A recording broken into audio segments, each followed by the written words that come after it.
নমস্কার।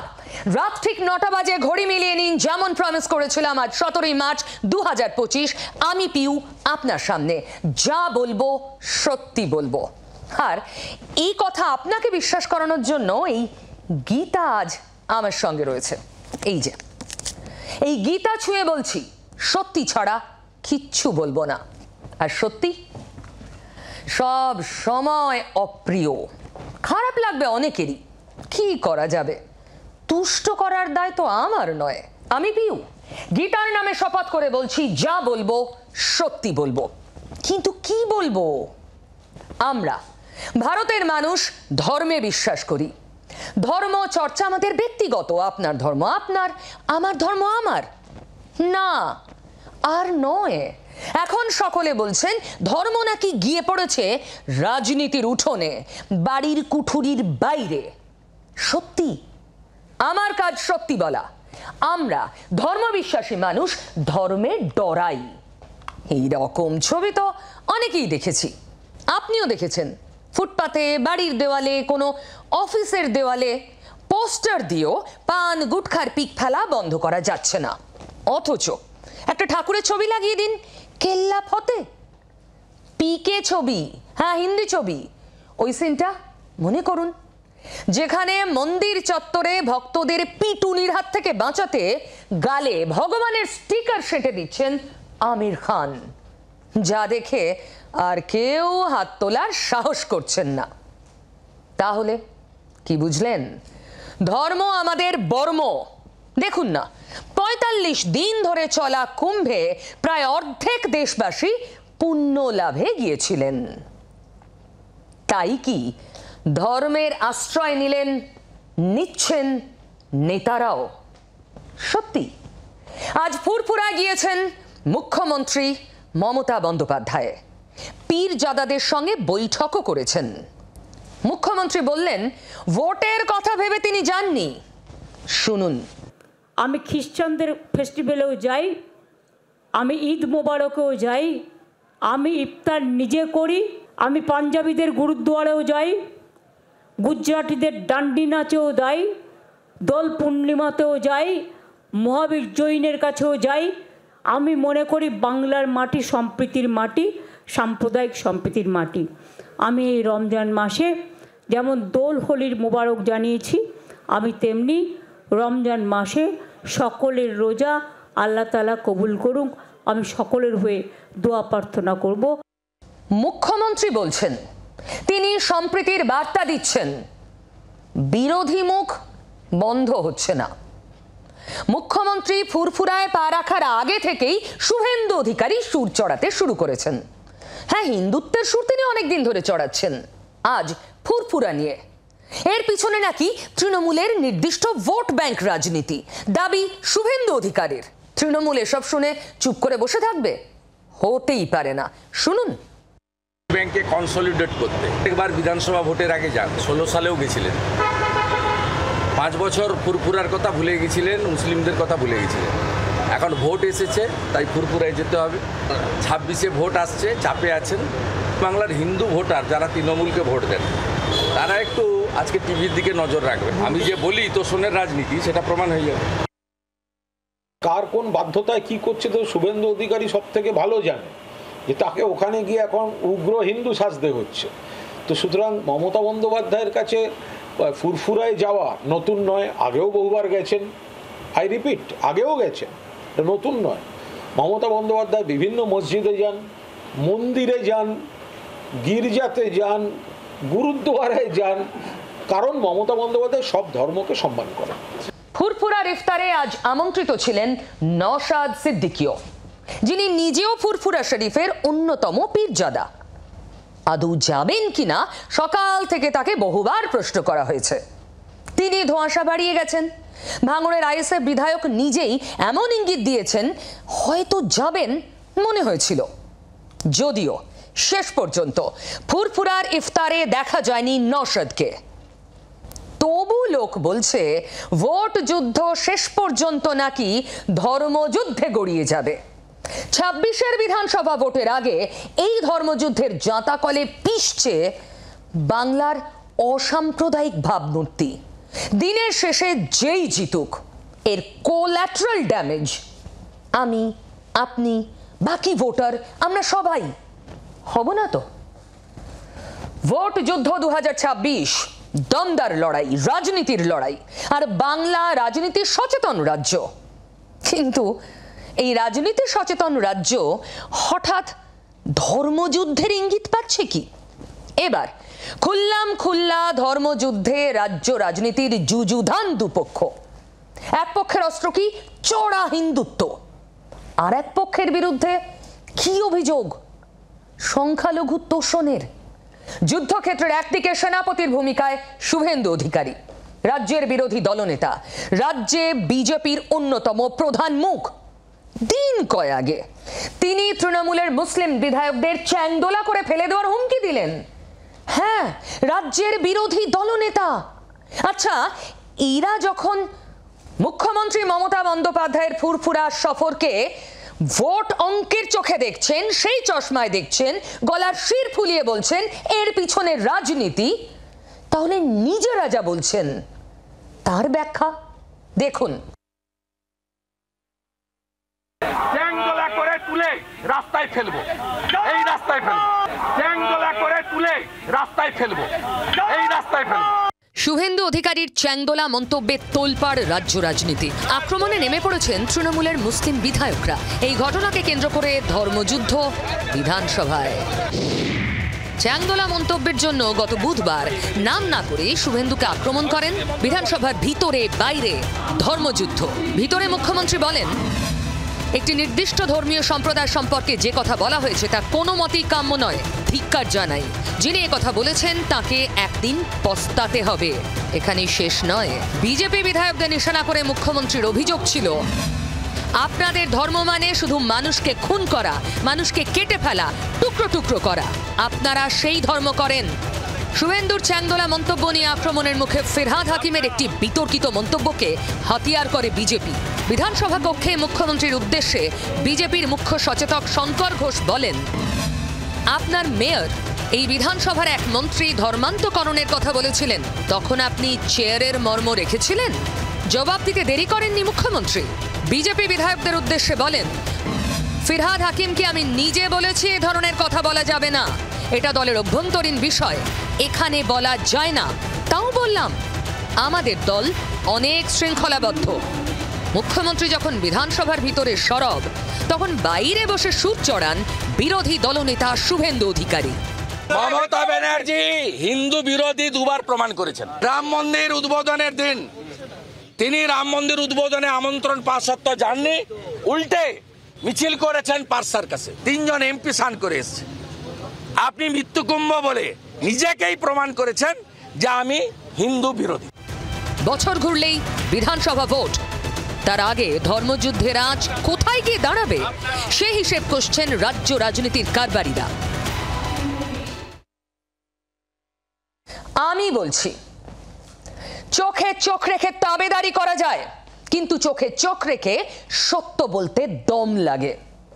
যারা গলার শির ফুলিয়ে বলছেন মমতা বন্দ্যোপাধ্যায় ফুরফুরায় গিয়ে ভোট রাজনীতিতে শান দিলেন, তারা নিজেরা যখন চ্যাংদোলা করে নির্দিষ্ট সম্প্রদায়ের বিধায়ককে ফেলে দেওয়ার, ছুঁড়ে ফেলার কথা বলেন, সেটা ধর্ম নয়, এটা ধর্মের নামে রাজনীতি নয়। আসলে ওই যে শুরুতেই বললাম না, ধর্ম ধর্ম আমরা বর্ম হিসেবে ব্যবহার করি, আমরা ভয় পাই। ধর্মযুদ্ধের এক প্রান্তে শুভেন্দু, আর একদিকে আসরে হুমায়ুন কবির, ভরতপুরের তৃণমূল বিধায়ক। মুর্শিদাবাদের ভরতপুরের তৃণমূল নেতা স্বঘোষিত অনেক কথা বলেছেন, দল তাকে শোকজ করেছে, শাস্তি দিচ্ছে। তার চিঠির জবাবে সন্তুষ্ট না হয়ে আবার ডেকেও পাঠানো হয়েছে।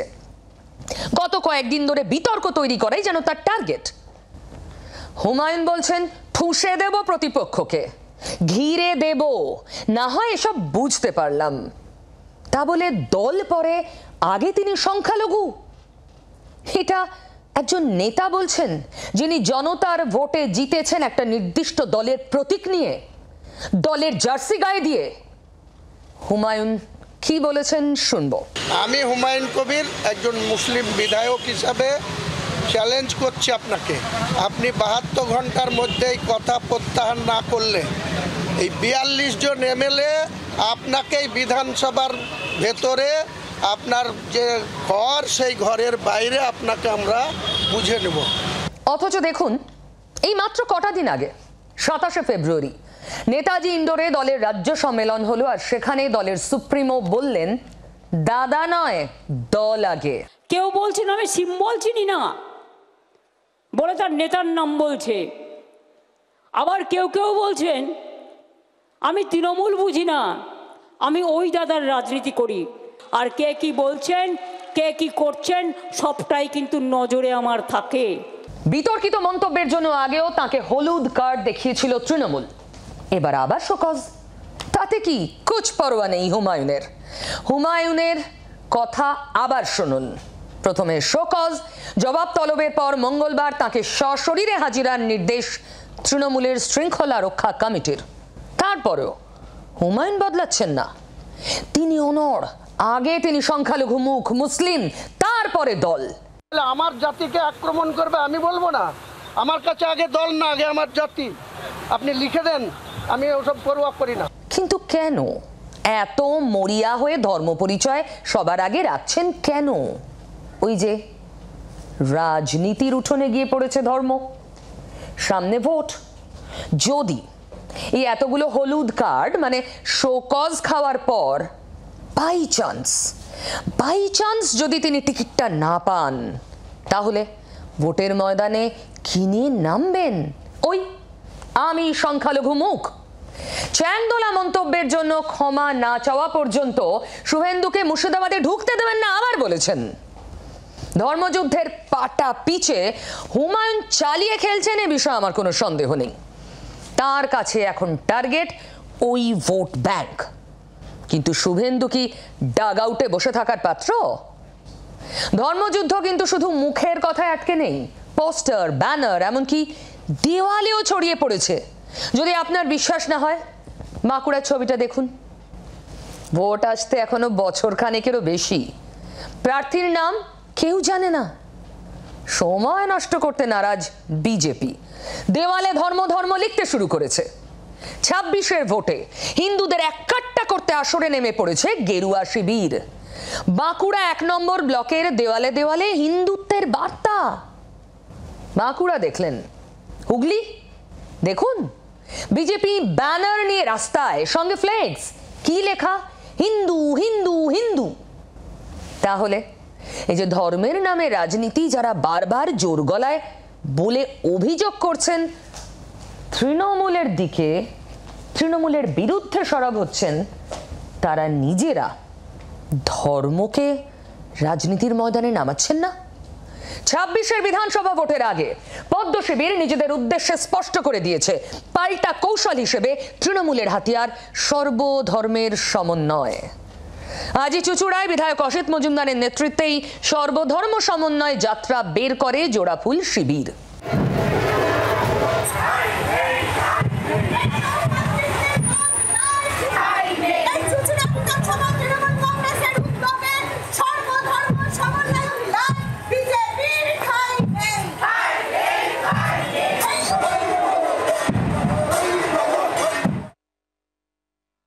খেয়াল করেছেন একটা বিষয়?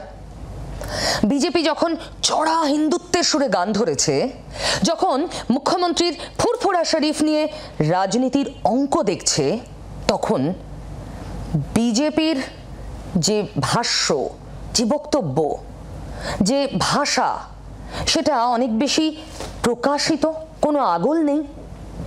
বিজেপি খুব সরাসরি হিন্দু হিন্দু হিন্দু, আমাদের হিন্দু ভোট চাই।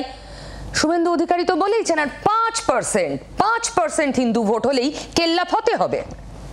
বিজেপি এত খুল্লাম খুল্লা বলছে কেন মনে হচ্ছে না আপনাদের? ঠিক তখনই তৃণমূল আবার সমন্বয়ের কথা বলে মিছিল বের করছে। ফুরফুরা গিয়েও তো সমন্বয়ের কথাই বললেন মুখ্যমন্ত্রী। তাহলে তৃণমূল কংগ্রেস ভোটের অঙ্কে ভারসাম্যের কথা ভাবছে, আর বিজেপি আগলহীন হিন্দুত্বের কথা। কেন বলছি জানেন? মুখ্যমন্ত্রী ফুরফুরায় গেলেন, আর সেদিনই সকালবেলায় তসলিমা তাস খেলে দিল বিজেপি। তাও রাজনীতির ময়দানে নয়, মাঠে ঘাটে নয়, সংসদে, দেশের সর্বোচ্চ আইনসভায়। সেখানে খুব নির্দিষ্টভাবে বিজেপির এমপি, রাজ্যসভার সাংসদ, আমাদের বাংলার নেতা শ্রমিক ভট্টাচার্য, তিনি তসলিমাকে কলকাতায় ফেরানো এবং আশ্রয় দেওয়ার পক্ষে সওয়াল করলেন।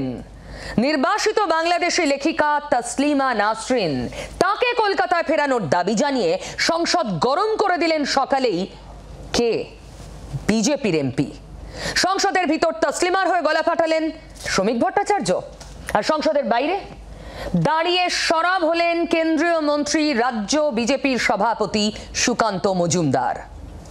লেখার জন্য জনপ্রিয় তসলিমা, সেই লেখার কারণেই 31 বছর আগে বাংলাদেশ নিজের দেশ ছাড়তে হয়েছিল তসলিমাকে। বছর 18 আগে এই কলকাতাও ছাড়তে হয়েছিল। তারপর সময় বদলেছে, সরকার বদলেছে, তসলিমার তিলোত্তমায় ফেরা হয়নি। এর জন্য বামেদের তো বটেই, কংগ্রেসের এক নেতাকেও কাঠকড়ায় তুলেছে বিজেপি। তাদের আক্রমণ থেকে বাদ পড়ছে না তৃণমূলও। কিন্তু বিজেপির এই তসলিমা প্রীতি এতদিন পর কেন?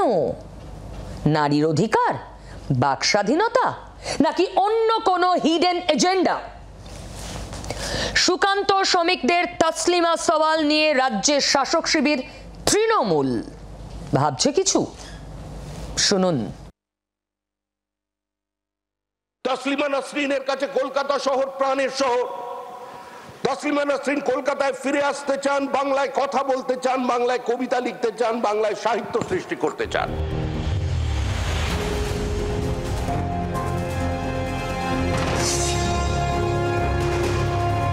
নিজের দেশ থেকে তিনি নির্বাসিত, পরিস্থিতির চাপে পড়ে কার্যত নির্বাসিত এবার বাংলা থেকেও। জনপ্রিয় বাংলাদেশি লেখিকা তসলিমা নাসরিনের হয়ে এবার আসরে নামল গেরুয়া শিবির। সোমবার সংসদের 0R-এ তসলিমার প্রসঙ্গ তোলেন বিজেপির রাজ্যসভার সাংসদ শ্রমিক ভট্টাচার্য। বাংলাদেশি লেখিকা যাতে তাঁর প্রিয় শহর কলকাতায় ফিরতে পারেন সেই সওয়াল করেন। পশ্চিমবঙ্গ মানে কাজী নজরুলের কলমে শ্যামা মায়ের বন্দনা, পশ্চিমবঙ্গ মানে নারী মুক্তি আর নারী স্বাধীনতার দৃষ্টান্ত। বাংলার ছদ্ম প্রগতিশীলতার আড়ালে চূড়ান্ত তোষণ নীতি ও মৌলবাদের কাছে লজ্জাজনক আত্মসমর্পণের দিন শেষ হোক।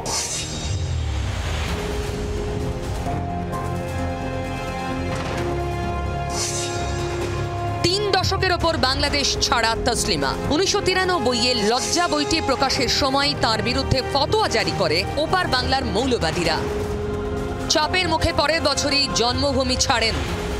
1 দশকের বেশি সময় ইউরোপ আমেরিকায় কাটিয়ে 2004-এ আশ্রয় নেন কলকাতায়। কিন্তু এখানেও বেশি দিন থিতু হতে পারেননি। 2007-এর নভেম্বর মাসে কলকাতা ছাড়তে হয় তসলিমাকে। এরপর প্রায় 18 বছর পেরিয়ে গিয়েছে। এর মাঝে রাজ্যে বদলে গিয়েছে সরকার, কিন্তু তসলিমার কলকাতায় ফেরা হয়নি। বাংলাদেশি লেখিকার কলকাতা ত্যাগের জন্য এদিন মূলত বামেদের নিশানা করেছে বিজেপি, টেনে এনেছে তৃণমূলের প্রসঙ্গ। मेरा लेफ्टिस्ट कोई फ्रेंड दिखाई नहीं दे रहा है। They have observed the International Women's Day. They are talking about Rosa Luxemburg, Clara Jetkins, but they didn't utter a single word about Dr. Taslima Nasreen. সংসদের ভিতরে তসলিমার হয়ে গলা ফাটালেন শ্রমিক ভট্টাচার্য, আর সংসদের বাইরে দাঁড়িয়ে সরব হলেন কেন্দ্রীয় মন্ত্রী, রাজ্য বিজেপির সভাপতি সুকান্ত মজুমদার। নাসরিন মুক্ত চিন্তার ধারক ও বাহক, তিনি কলকাতায় এলে কার কি আপত্তি হতে পারে? কারো কোনো আপত্তি হওয়ার কোনো বিষয় নেই। আপনি সেকুলারিজমের কথা বলবেন, প্লুরালিজমের কথা বলবেন, ফ্রি ডিসকাশন, মুক্ত চিন্তার কথা বলবেন, কাশ্মীর ভাঙে আজাদি বলবেন, মণিপুর, আর তসলিমের বেলায় সব শেষ। তার মানে আপনার বুদ্ধির উপরে কমিউনালিজমের ধোঁয়া আছে বা কমিউনিজমের ধোঁয়া। বিজেপি নেতাদের উদ্যোগে আপ্লুত তসলিমা 1-2 দিনের জন্য হলেও তিনি কলকাতায় ফিরতে চান বলে জি 24 ঘন্টাকে জানিয়েছেন নির্বাসিত বাংলাদেশি লেখিকা।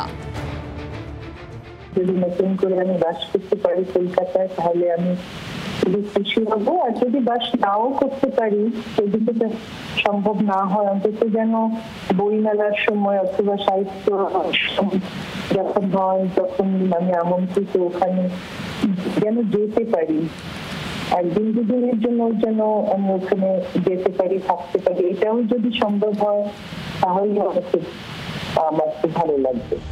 তসলিমা কলকাতা ছাড়ার ব্যাপারটি অনেক পুরনো। হঠাৎ করে বিজেপি এই ইস্যুটা কেন সামনে আনছে, তাও আবার সংসদে? এত তসলিমা প্রীতির কারণ কি? ভোট পণ্ডিতরা কি বলছেন জানেন? এর পিছনে দুটি উদ্দেশ্য থাকতে পারে। প্রথম, বাংলাদেশে হিন্দু অত্যাচারের বিরুদ্ধে সরব হয়েছিলেন তসলিমা।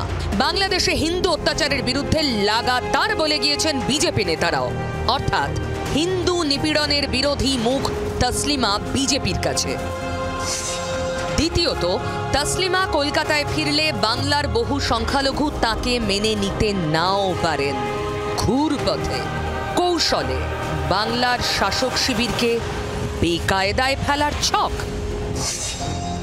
বিজেপির কৌশল বুঝেই সম্ভবত পাল্টা সরব হয়েছে জোড়াফুল। যখন তসলিমা নাসরিনকে পশ্চিমবাংলা থেকে বার করেছিল তখন তো সিপিএম সরকার ছিল, তখন শ্রমিক ভট্টাচার্যরা কী করছিল? বিজেপির একটা কথা ছিল না কেন? আজকে একটা আবহাওয়া তৈরি করছে এরা হিন্দু মুসলমানের ঝগড়া লাগানোর জন্য। তসলিমা ইস্যুতে কংগ্রেসের গলাতেও বিজেপি বিরোধী সুর। তসলিমা নাসরিন একটা কবি লেখিকা ঠিকই আছে, কিন্তু তাকে নিয়ে নতুন করে কন্ট্রোভার্সি তৈরি করে এই বাংলার রাজনীতিকে উত্তপ্ত করার মধ্য দিয়ে বাংলার পরিবেশটাকে নষ্ট করা ঠিক না বলে আমি মনে করি। এদিকে লেখিকাকে কলকাতায় ফিরতে দেওয়ার প্রশ্নে কেন্দ্র ও রাজ্যের কোর্টেই বল ঠেলছে বামেরা। এই সিদ্ধান্ত নেবার অধিকার বেসিক্যালি বা দায়িত্ব দিল্লি সরকারের, কিন্তু দিল্লি সরকার যাই করুক, যে রাজ্যে থাকবে তাদের সঙ্গে কথা বলে করাটাই উচিত বলে আমি মনে করি। পশ্চিমবঙ্গ সরকারের সঙ্গে কথা বলে দিল্লির সরকার এই সিদ্ধান্ত অবশ্যই নিতে পারে। বছর ঘুরলেই বাংলায় বিধানসভা ভোট, তার আগে তসলিমা কি বিজেপির পোস্টার গার্লে পরিণত হলেন? কি তরজা বলুন তো, একদিকে হিন্দু আর একদিকে হিন্দি, বুঝতে পারলেন? হিন্দিটা কি চলুন ভালো করে বোঝাই। হিন্দুর সঙ্গে হিন্দি তরজার যোগাযোগই বাকি। আসলে ভুতুড়ে ভোটার ইস্যুতে তৃণমূল যখন বিজেপিকে চেপে ধরতে চেয়েছিল তখন পাল্টা হিন্দি ভাষী বিরোধীর ন্যারেটিভ সামনে আনতে চাইছে পদ্ম শিবির। মানে তৃণমূলকে কাউন্টার করার পাল্টা হাতিয়ার খুঁজছে এবং সেখানে ভবানীপুর নামটা জলজল করছে। ওই যে শুভেন্দু অধিকারী ভবানীপুরে যাব, ভবানীপুরে হারাবো বারবার বলছেন না, শুভেন্দুর ভোটে দাঁড়ানোর চ্যালেঞ্জ ঘিরে যে ন্যারেটিভ আরো মোটা দাগের হয়েছে, ভাষাগত মেরুকরণ হয়েছে চওড়া। বাংলার লোক যাতে ভোট দিতে না পারে একই এপিক কার্ডে বাইরের লোকের নাম তুলেছে। তার মানে বাংলার লোকটা যখন ভোট দিতে যাবে তার ভোটটা বাইরে থেকে এসে সে দিয়ে দেবে। যে বহিরাগত তত্ত্বে গত ভোটগুলোয় বিজেপিকে চাপে ফেলেছিল তৃণমূল, সেই তত্ত্বই এখন তৃণমূলের বিরুদ্ধে হাতিয়ার করতে মরিয়া বিজেপি। বাইরের লোক মানে হিন্দি ভাষী, এই ন্যারেটিভ সামনে রেখে ভুতুড়ে ভোটারের পাল্টা তত্ত্ব বিজেপির। নির্বাচন কমিশন জানিয়েছে, এবং সব থেকে বড় কথা, যখন এই ধরনের ঘটনা চলছিল যে নাকি হিন্দু ভোট এরকম ঢুকে গেছে বাংলা হিন্দিভাষী, তখন তো দেখা গেল উল্টো ঘটনা। কুচবিহার থেকে ধরা পড়লো বাংলাদেশি মুসলিমদের নাম ঢুকে গেছে হচ্ছে ভোটার তালিকা। স্বাভাবিকভাবে হিন্দু মেরুকরণের পাশাপাশি এবার হিন্দিভাষী ভোটে চওড়া মেরুকরণ। গত লোকসভা ভোটে হিন্দিভাষী ভোটের মধ্যে অনেকটাই তৃণমূল নিজের দিকে টানতে পেরেছিল। ভুতুড়ে ভোটার ইস্যুতে সেই ভোটের পালে হাওয়া টানতে ময়দানে নামতে চায় বিজেপি। গত উপনির্বাচনে মানিকতলা নিয়ে জোর চর্চা শুরু হয়েছিল। মানিকতলা বিধানসভা এলাকায় ভিন রাজ্যের বহু মানুষ বসবাস করেন। রাজনৈতিক বিশ্লেষকদের মত ছিল এর একটা বড় অংশ বিজেপির পক্ষে, কিন্তু উপনির্বাচনে হিসেব উল্টে দিতে পারে তৃণমূল কংগ্রেস। উল্টে দেন তৃণমূলের সুপ্তি পাণ্ডে। 277টির মধ্যে 89টি বুথেই ছাপ্পার অভিযোগ তোলেন বিজেপির কল্যাণ চৌবে। তার আগে অবশ্য লোকসভা ভোটের পরপরই উল্টোডাঙ্গার এক অভিজাত আবাসনে অটো দৌরাত্ম্য নিয়ে বিতর্ক ছড়ায়। সেই আবাসনে পৌঁছে যান স্বয়ং কুণাল ঘোষ। তারপরও মানিকতলা বিজেপির হাতছাড়া হয়। এবার ভুয়ো ভোটার ইস্যুতে তৃণমূলকে হিন্দি ভাষী বিরোধী প্রমাণে তাই মরিয়া গেরুয়া শিবির। হিন্দি ভাষাভাষী বিহার উত্তরপ্রদেশের মানুষ যারা প্রায় 100 বছরের আগে এই রাজ্যে এসে স্থায়ী বাসিন্দা হয়ে গেছেন, তাদের নাম বাদ দেওয়ার চেষ্টা হয়েছে। দক্ষিণ ভারতীয় বেশ কিছু মানুষজন আছেন পশ্চিম মেদিনীপুরে, তাদের নাম বাদ দেওয়ার চেষ্টা করছেন। চা বাগানে যারা বাংলা ভাষায় কথা বলেন না তাদের টার্গেট করা হচ্ছে। কার্যত পশ্চিমবঙ্গে তৃণমূল কংগ্রেস হিন্দিভাষী বাংলাভাষীর লড়াই চাইছেন। তা আমার অবাঙালি বাঙালির কোনো ব্যাপার নেই। এখানে আমরা যারা বাংলায় থাকি আমরা বাংলার মানুষ, বাংলার ভোটার। এখানে কেউ অবাঙালি না। হ্যাঁ, গুজরাট থেকে তো এসছেন অনেকে, এখানে ব্যবসা করছেন বা চাকরি করছেন, তারা এখন আমাদের ভোটার, আমরা আমাদের সাথে আছে। তো তাদেরও যাতে ভোটার লিস্টে নাম থাকে সেটা দেখার দায়িত্ব আমাদের। কিন্তু ভুয়ো ভোটার থাকবে, যে ভোটারটা গুজরাটে থাকে বা আমাদের কি বলে হরিয়ানায় থাকে, সেই ভোটারের নাম থাকবে, এটা আমরা কেউ সহ্য করব না। ফলে স্বাভাবিকভাবেই দুপক্ষ যে যার মতো করে হিন্দি ভোটের পালে হাওয়া দিতে শুরু করেছে। রাজনৈতিক বিশ্লেষকরা মনে করছেন অনেক বাঙালি রাজ্য ছেড়ে বেরিয়ে গিয়েছেন, সেই অঙ্কে হিন্দিভাষীদের গুরুত্ব সময়ের সঙ্গে আরও বেড়েছে। নির্বাচনের ক্ষেত্রে প্রত্যেকের ভোটই সমান গুরুত্বপূর্ণ, ভাষাভাষী মানুষের ভোটই সমান গুরুত্বপূর্ণ। যদি তারা ঠিকমতো ভোটটা দিতে পারেন, ঠিকমতো ভোট এখানে বহু বছর ধরে হচ্ছে না। ফলে হিন্দি ভাষাভাষী মানুষের ভোটও কিন্তু যথেষ্ট গুরুত্বপূর্ণ। এবং অনেক মানুষ কিন্তু বাঙালি মানুষ, বাংলাভাষী মানুষ এই রাজ্য ছেড়ে বেরিয়ে গেছেন। যারা নতুন জেনারেশনের ভোটার তারা বাইরের রাজ্যে চাকরি করছেন। ফলে স্বাভাবিকভাবেই হিন্দিভাষী মানুষের ভোটেরও একটা বিরাট গুরুত্ব আছে বলে আমি মনে করি। এই গুরুত্ব বৃদ্ধির জায়গা থেকেই ভাষাগত মেরুকরণ 26-এর আগে আরও চওড়া হচ্ছে। 26-এ বাংলা দখলে রাখতে তৃণমূলের নজরে হিন্দিভাষী ভোট। এ রাজ্যে হিন্দিভাষী ভোটারের সংখ্যা কত জানেন? 1 কোটির কাছাকাছি। প্রায় 65টা বিধানসভা আছে, যেখানে অবাংলাভাষী ফ্যাক্টর। 21-এর নির্বাচনের নিরিখে এই আসনগুলোর বেশিরভাগই বিজেপির দখলে। এবার তাতেই ভাগ বসাতে চাইছে রাজ্যের শাসক দল, চাইছে আরো বেশি হিন্দিভাষী ভোটারকে নিজেদের শিবিরে টানতে। লক্ষ্য পূরণ করতে ইতিমধ্যেই ছক সাজিয়ে ফেলেছে জোড়াফুল শিবির। বিজেপির হিন্দি, হিন্দু, হিন্দুস্তানের মোকাবিলায় বাংলা ও বাঙালি আবেগকেই বরাবর অস্ত্র করেছে তৃণমূল, যার আজ 2021-এ বিধানসভা নির্বাচনে স্পষ্ট ছিল। নির্বাচন আসলে তখন বাংলার কথা মনে পড়ে। বঙ্গাল, বাংলা বলতেও পারে না, বঙ্গাল। আমি আপনাদের বলি, উত্তরপ্রদেশের বিজেপিদের বহিরাগত নেতাদের গুটকার থুতুতে বাংলার লোহায় জং ধরবে না, ধরবে না, ধরবে না। পরিসংখ্যান বলছে রাজ্যে মোট ভোটারের প্রায় 1 কোটি হিন্দিভাষী।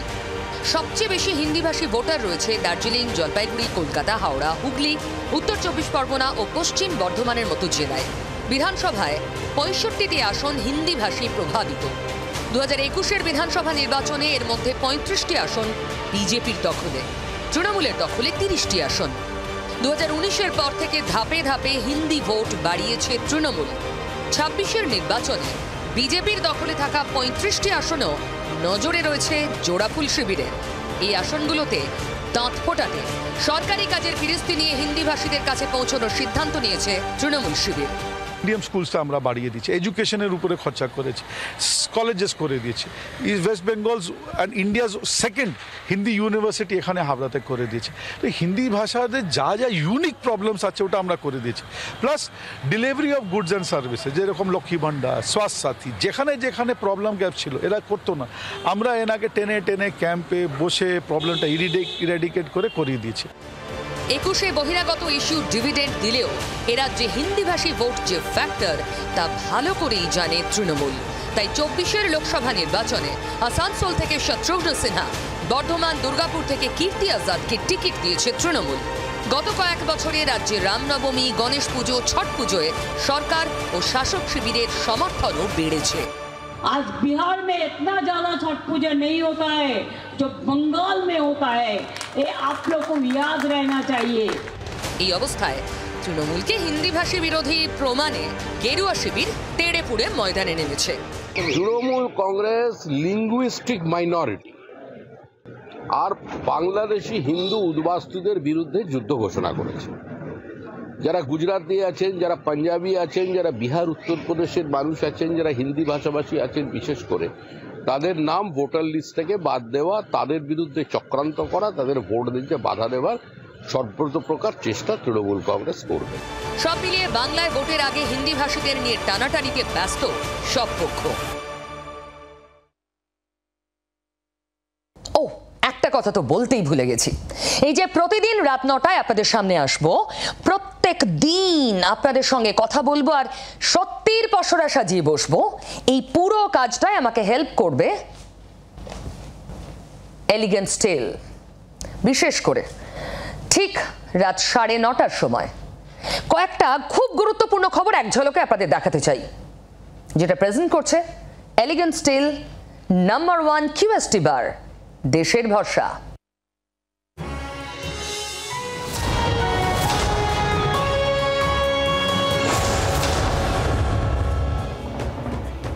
ফুরফুরা শরীফে মুখ্যমন্ত্রী পীরজাদাদের সঙ্গে বৈঠক, সরকারি উদ্যোগে আয়োজিত ইফতারে শামিল। বাংলার মাটি সম্প্রীতির মাটি, ইফতারে গেলে কেন প্রশ্ন, মন্তব্য মুখ্যমন্ত্রীর। শেষ পর্যন্ত ফুরফুরা শরীফে সরকারি ইফতারে গরহাজির নওশাদ সিদ্দিকী। সকালে ইঙ্গিতপূর্ণ ইতিবাচক মন্তব্য করলেও শেষ পর্যন্ত এড়িয়ে গেলেন আইএসএফ বিধায়ক। 26-এর ভোটের আগে বিজেপির নয়া অস্ত্র তসলিমাকে কলকাতায় ফেরাতে চায় বিজেপি। রাজ্যসভায় 0 এর সরব বিজেপি সাংসদ শ্রমিক ভট্টাচার্য।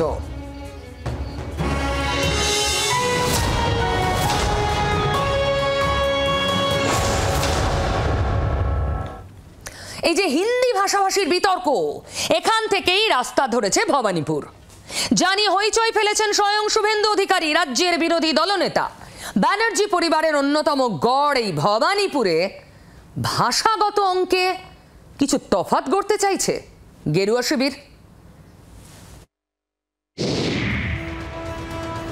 গত বিধানসভা ভোটে শুভেন্দু অধিকারী বনাম মমতা বন্দ্যোপাধ্যায়ের লড়াই দেখেছিল নন্দীগ্রাম। সেই লড়াইয়ের ফোকাস ভবানীপুরে শিফট করছে কিনা তা নিয়ে রাজ্য রাজনীতিতে বেশ হইচই। জল্পনা শুরু হয়েছে, তাহলে কি নন্দীগ্রামের যুদ্ধের দ্বিতীয় পর্ব ভবানীপুরে হবে? ভবানীপুরের একটা বড় অংশ অবাঙালি। হিসেব বলছে ভবানীপুর কেন্দ্রে প্রতি 2 জন ভোটারের 1 জন অবাঙালি। রয়েছেন পাঞ্জাবি, গুজরাটি, বিহারি, মারাঠি সম্প্রদায়ের মানুষ। ওড়িয়া, মারোয়াড়ি সম্প্রদায়ের ভোটাররাও আছেন। রয়েছেন তামিলনাড়ু, কেরল, অন্ধ্রপ্রদেশ থেকে আসা ভোটাররা। হিন্দু, শিখ, জৈন সম্প্রদায়ের মানুষ মিলিয়ে 80% ভোটার। এই অবাঙালিদেরই টার্গেট বিজেপির। আমি ভবানীপুরে 1 কাপ চা খেয়েছিলাম, তাতেই উনি সন্ধ্যাবেলা 8টা কাউন্সিলরকে ডেকে কাল থেকেই নেমে পড়, এখানে কিন্তু গুজরাটি, মারোয়াড়ি, হিন্দি ভাষী, বাঙালি, হিন্দু, শিখরা সব আমার বিরুদ্ধে। উনি এত ইগনোর করেন, ভালো ইগনোর এমন করেন 9 মাস বাইরে রেখেছেন। বিজেপির যে নেতা বলবেন ভবানীপুরে শুভেন্দু দাঁড়াতে যান, আপনি ধরে রাখবেন কালীঘাট মন্দিরে যারা বলি দেন সামনে ছাক শিশু বাঁধা থাকে, তো ঠিক সেই রকমভাবে ওটা ভবানীপুরে উৎসর্গ করা হচ্ছে, ওটা চ্যালেঞ্জ নিতে পাঠানো হচ্ছে না। আগামী ভোটে মমতার জয় নিয়ে বৌদ্ধ সম্প্রদায়ের প্রতিনিধি এবং উত্তরবঙ্গ চেম্বার অব কমার্সের প্রতিনিধিরা স্পষ্ট বার্তা দিয়েছেন।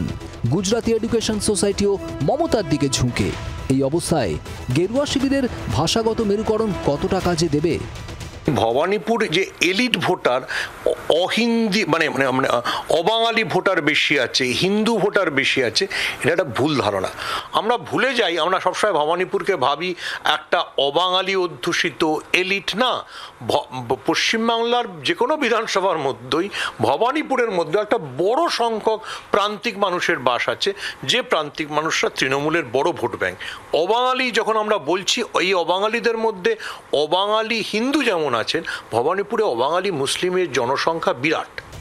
ভবানীপুরের হাওয়ার গতিও বড়ই এলোমেলো বলছেন বিশ্লেষকরা। ব্যুরো রিপোর্ট, জি24 ঘন্টা। চতুর্দিকে অঙ্ক, শুধু অঙ্ক, সবাই অঙ্ক কোশ্চেন। কিভাবে অঙ্ক মেলানো যায়? নির্ভুল উত্তর চাই, তবেই তো 26-এর ভোটে কিস্তিমাত। দেখুন, হিন্দি ভাষীরা আসানসোল, দুর্গাপুরের মতো অনেক জায়গায় বড় ফ্যাক্টর, আমরা জানি। তার মধ্যে উল্লেখযোগ্য অবশ্যই ব্যারাকপুর, বাংলার অন্যতম অশান্ত এলাকার নাম, কোট আনকোট অশান্ত। সেই এলাকাও এবার হাতছাড়া বিজেপির।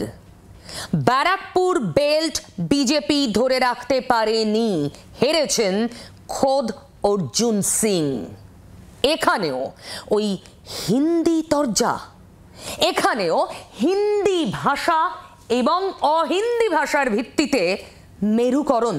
এটাও রাজ্য রাজনীতির এক নয়া সমীকরণ। ব্যারাকপুর সংসদীয় এলাকায় অন্তত 30 থেকে 31% অবাঙালি ভোটার, তার মধ্যে অবশ্য মুসলিম ভোটও রয়েছে। অর্জুন সিংয়ের জয়ের পেছনে হিন্দিভাষীদের ভোট অনেকটা ফ্যাক্টর ছিল, কিন্তু গত লোকসভা ভোটে মুসলিম ভোটের পুরোটাই তৃণমূলে যায়। আমডাঙ্গার মতো মুসলিম অধ্যুষিত অঞ্চলের দিকে আলাদা নজর দিয়েও ভোট টানতে ব্যর্থ হন অর্জুন। ফলে সেখানে এখন হিন্দি আর হিন্দু ভোট এককাট্টা করার মরিয়া চেষ্টা জারি গেরুয়া শিবিরের। পশ্চিমবাংলা হিন্দিভাষী ভোট নিয়ে কোনো সমস্যা নেই। মমতা ব্যানার্জি হিন্দি ভাষী তো পরে, হিন্দুদের সঙ্গে সঙ্গে তারপরে হিন্দি বিরোধী আছেন। আজকে পশ্চিমবাংলা সনাতনী হিন্দুরা একটা জায়গা যাচ্ছে, কেন তারা বুঝতে পেরেছে কি পশ্চিমবাংলা মমতা ব্যানার্জি নিজের ভোট ব্যাংক জন্য তুষ্টিকরণের নীতিতে উনি কাজ করছেন। করতে হবে না বাংলা, কারণ হিন্দি ভাষী মানুষেরা বুঝে গেছেন যে মমতা ব্যানার্জির নেতৃত্বেই উন্নয়ন হচ্ছে। ছট পুজোয় নরেন্দ্র মোদীর গুজরাটে ছুটি দেয় না, মমতা ব্যানার্জি এখানে 2 দিন ছুটি দেয়। ওদের যদি প্রকৃত হিন্দি ভাষীদের উপরে প্রেম থাকতো, তাহলে বিজেপি শাসিত রাজ্যগুলোতে ছট পুজোয় ছুটি দিত। বিজেপি শাসিত এই রাজ্যগুলোতে ছট পুজোয় ছুটি দেয় না, কিন্তু মমতা ব্যানার্জির বাংলায় ছট পুজোয় 2 দিন ছুটি দেয়। অর্জুনকে ধরাশায়ী করে ব্যারাকপুরে নতুন মহাভারত লিখেছেন পার্থ। সেই মহাভারতে মেরুকরণ নয়, উন্নয়ন প্রধান দাবি অর্জুনের চরম বিরোধী সোমনাথ শ্যামের। আমরা কোনোদিন এইভাবে বিভাজন করি না ভোটের আগে, যে হিন্দিভাষী বাংলাভাষী এসব আমরা ভাবি। আমরা মনে করি কাজ, আমরা ডেভেলপমেন্টের কাজ করি, মানুষের পাশে থাকি, মানুষের সাথে থাকি, সেটাই মানুষ কিন্তু দেখে নেয়। তাই কিন্তু 21 আর 24-এ মানুষ দেখে নিয়েছিল যে মমতা বন্দ্যোপাধ্যায় একমাত্র যিনি বাংলার জন্য কাজ করছে, বাংলার প্রগতি এবং উন্নয়নের জন্য কাজ করছে। রাজনৈতিক বিশ্লেষকরা মনে করছেন মেরুকরণের বহুমুখী রাস্তা যতই খোলা হোক না কেন, মূল হাতিয়ার উন্নয়নকে সামনে রেখে 26-এর ভোট যুদ্ধে ঝাঁপাবে তৃণমূল। ব্যুরো রিপোর্ট, জি24 ঘন্টা। আচ্ছা, হিন্দি ভোট নিয়ে এত টানাটানি কেন? কেন? অঙ্ক, সিম্পল অঙ্ক, হিসেব মেলানোই তো ভোটে জেতার খেলা। আর সেই অঙ্কের দিকে তাকিয়েই এত ঝামেলা। দেখুন পরিসংখ্যান, দেখুন এ রাজ্যে হিন্দিভাষী ভোটার 1 কোটির বেশি। কলকাতা, হাওড়া সহ 7টা জেলা আছে যেখানে হিন্দিভাষী ভোটারের আধিক্য আছে। কলকাতায় 51% বেশি অবাঙালি ভোটার। কমপক্ষে 65টা বিধানসভা আসন যেখানে হিন্দি ভাষী ভোট ফ্যাক্টর। আরো আছে, কার দখলে কটা আছে এই 65টার মধ্যে খোঁজ রাখতে হবে তো। এর মধ্যে বিজেপির ঝুলিতে একটু বেশি, 35, তৃণমূল 30। 2021 বিধানসভা ভোটের ফল যদি দেখি, দেখুন সেখানে কি আছে।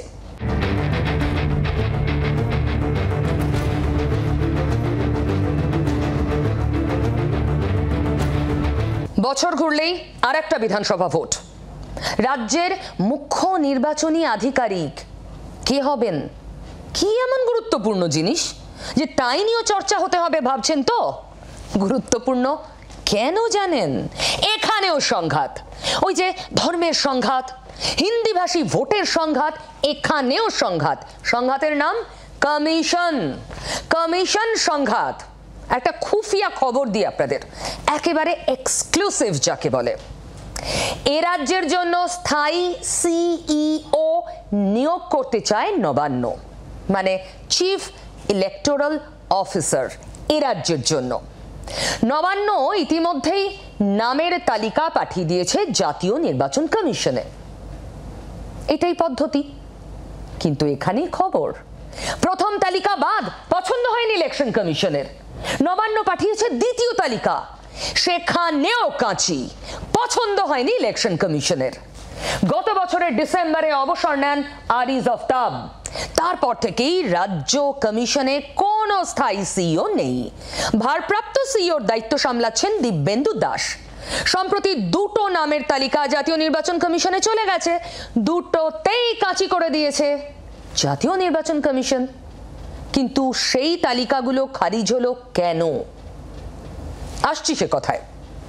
তার আগে শুনুন, আরো একটা তালিকা, মানে থার্ড লিস্ট পাঠাবে এই মাসেই আবার নবান্ন জাতীয় নির্বাচন কমিশনের কাছে। সিইও পদে কোনো অভিযোগ বা লাল কালির দাগ না থাকা আধিকারিককে নিয়োগ করা হয়। নিয়ম অনুযায়ী 3 জনের নাম পাঠাতে হয় এক একটা তালিকায়। নবান্নের তরফে দুটো তালিকা পাঠানো হয়েছে, আর দুটোই খারিজ করেছে জাতীয় নির্বাচন কমিশন। রাজনৈতিক দলগুলোর নির্বাচন কমিশনকে আক্রমণ বা নিশানা নতুন নয়। ভোটের সময় রাজনৈতিক নেতা নেত্রীদের কমিশনের বিরুদ্ধে অভিযোগ করতেও দেখা যায়। ভোটের ফলের নিরিখে কমিশনের একপেশে ভূমিকা নিয়ে রাজনৈতিক দলগুলোর সরব হওয়াও নতুন নয়। মহারাষ্ট্র দেখুন, হরিয়ানা দেখুন, দিল্লি দেখুন, একটার পর একটা ভোট। জাতীয় নির্বাচন কমিশনের বিরুদ্ধে বিজেপির তল্পি বাহক হয়ে কাজ করার বিরুদ্ধে সরব হয়েছেন ইন্ডি জোটের প্রায় সব সদস্য, আর তার মধ্যে সাম্প্রতিকতম আমাদের রাজ্যের মুখ্যমন্ত্রী। তো আপনারা কি জানেন সদ্য ইলেকশন কমিশনার হয়েছেন কে? মাননীয় স্বরাষ্ট্রমন্ত্রীর, যিনি মাননীয় সচিব ছিলেন ডিপার্টমেন্টের, কোঅপারেশন ডিপার্টমেন্টের, তার সেক্রেটারিকে করে দিয়েছেন, প্রিন্সিপাল সেক্রেটারিকে, মানে তিনি ডিপার্টমেন্টের সেক্রেটারিকে করে দিয়েছেন চিফ ইলেকশন কমিশনার। টোটালটাই বিজেপির লোক দিয়ে ভরা। বিজেপি নির্বাচন কমিশনকে রাজনৈতিক মনোভাবে পরিচালনা করতে চায়, এবং সেই কারণেই নির্বাচন কমিশনার এবং তার পরিচালনা এমনভাবেই করছে যতটা বিজেপির বকলমে কাজ করতে পারে। কিন্তু এই কথাটা মুখ্যমন্ত্রী বলা ঠিক হয়নি। কেন? কারণ মুখ্যমন্ত্রী তিনি নিজে তার মুখ্য সচিবকে রাজ্যের নির্বাচনী কমিশনার করেছিলেন। কেন? আমরা মিডিয়ার মাধ্যমে জানতে পেরেছি যে রাজ্য সরকার যে 3টে নাম পাঠিয়েছে, 3 জন অফিসারের নাম পাঠিয়েছে, 3 জন অফিসারের বিরুদ্ধে কোনো না কোনো দুর্নীতিতে অভিযুক্ত থাকা বা সংশ্লিষ্ট থাকার অভিযোগ আছে। তো স্বাভাবিকভাবে নির্বাচনের মতো একটি পবিত্র কাজ, এরকম যে কাজের মধ্যে স্যাংটিটি থাকা দরকার, সেই ধরনের কাজে এই ধরনের দাগি অফিসারদের না রাখাই ভালো। গত 27 তারিখ কি বলেছিলেন মনে করাবো আপনাদের। সম্প্রতি দেশের মুখ্য নির্বাচন কমিশনার পদে কেন্দ্রীয় স্বরাষ্ট্র মন্ত্রকে কাজ করা জ্ঞানেশ কুমারকে বসানো হয়েছে জানিয়ে নেতাজি ইনডোর স্টেডিয়ামে দলের রাজ্য সম্মেলনে চড়া সুরে কথা বলেছিলেন মমতা ব্যানার্জি। আর এই প্রেক্ষিতেই জাতীয় নির্বাচন কমিশন নবান্নের পাঠানো সিইও পদের নাম খারিজ করায় এই কমিশন সংঘাত তুঙ্গে উঠল। আসন্ন 26শে নির্বাচন, তার আগেই রাজ্যের মুখ্য নির্বাচনী আধিকারিক পদে জটিলতা, সংঘাতেরও ইঙ্গিত। গত বছরের ডিসেম্বর মাসে রাজ্যের মুখ্য নির্বাচনী আধিকারিকের পদ থেকে অবসর নেন আরিজ আফতাব। তখন থেকে কমিশনে ভারপ্রাপ্ত সিইওর দায়িত্ব সামলাচ্ছেন দিব্যেন্দু দাস। এখনও সিইও পদে স্থায়ী নিয়োগ হয়নি। নিয়ম অনুযায়ী সিইও পদের জন্য রাজ্যের তরফে 2টি নামের তালিকা পাঠানো হয় জাতীয় নির্বাচন কমিশনে। নিয়ম অনুযায়ী সিইও পদে তাকেই নিয়োগ করা হয় যার বিরুদ্ধে কোনো অভিযোগ নেই বা লাল কালির দাগ নেই। তিনজনের নাম পাঠাতে হয় এক একটি তালিকায়। এই রকম 2টি নামের তালিকা পাঠানো হয়েছে নবান্নের তরফে, কিন্তু কিছু সমস্যা থাকায় সবকটি নামই খারিজ করেছে জাতীয় নির্বাচন কমিশন। নবান্ন সূত্রে খবর, চলতি মাসে ফের আরও একটি নামের তালিকা জাতীয় নির্বাচন কমিশনে পাঠানো হবে, কিন্তু মুখ্য নির্বাচনী আধিকারিক পদে রাজ্যের পাঠানো নামের প্রস্তাব এবার খারিজ হওয়ায় কটাক্ষ বিরোধীদের, পাল্টা শাসক দলও। আমরা মিডিয়ার মাধ্যমে জানতে পেরেছি যে রাজ্য সরকার যে 3টে নাম পাঠিয়েছে, 3জন অফিসারের নাম পাঠিয়েছে, 3জন অফিসারের বিরুদ্ধে কোনো না কোনো দুর্নীতিতে অভিযুক্ত থাকা বা সংশ্লিষ্ট থাকার অভিযোগ আছে। তো স্বাভাবিকভাবে নির্বাচনের মতো একটি পবিত্র কাজ, এরকম যে কাজের মধ্যে স্যাংটিটি থাকা দরকার, সেই ধরনের কাজে এই ধরনের দাগি অফিসারদের না রাখাই ভালো। নির্বাচন কমিশন, জাতীয় নির্বাচন কমিশন এখন হয়ে গেছে শাখা সংগঠন, বিজেপির শাখা সংগঠন। নির্বাচন কমিশনকে কাজে লাগাচ্ছে বিজেপি, তখন রাজ্যের প্রস্তাবিত লোককে বাদ দেবে, এটা আশ্চর্যের কি আছে? কমিশনের কাছে 2টি বিকল্প। নবান্ন তৃতীয় তালিকা পাঠানোর পর সেখান থেকে একজনকে বেছে নেওয়া হতে পারে, অথবা সাংবিধানিক ক্ষমতা অনুযায়ী অন্য কাউকেও বসাতে পারে জাতীয় নির্বাচন কমিশন। সেক্ষেত্রে বঙ্গ রাজনীতিতে এ নিয়ে সংঘাতের পরিস্থিতিও তৈরি হতে পারে। 26-এর বিধানসভা ভোটের আগে তা নিয়েই চড়ছে জল্পনার বারুদ। অর্কদীপ্ত মুখোপাধ্যায়ের রিপোর্ট, জি24 ঘন্টা। ভুতুড়ে ভোটার সংক্রান্ত অভিষেকের ভার্চুয়াল বৈঠকে কারা যোগ দিয়েছিলেন? এটা নিয়ে আবার কি হলো? এ তো অলরেডি ওভার।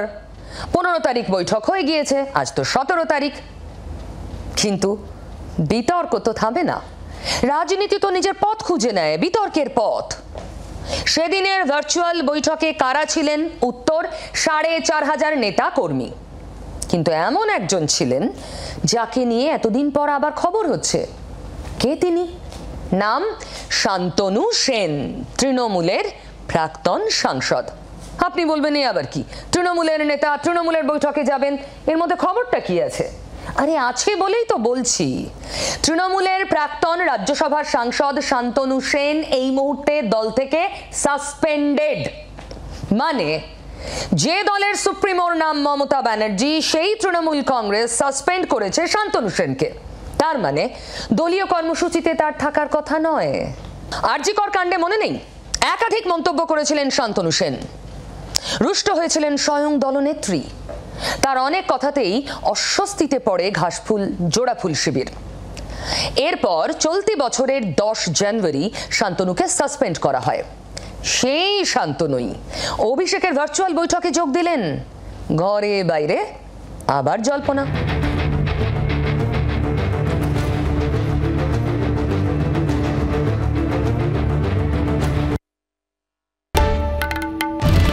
বাংলার আওয়াজ, বাঙালির আবেগ, জি24 ঘন্টা।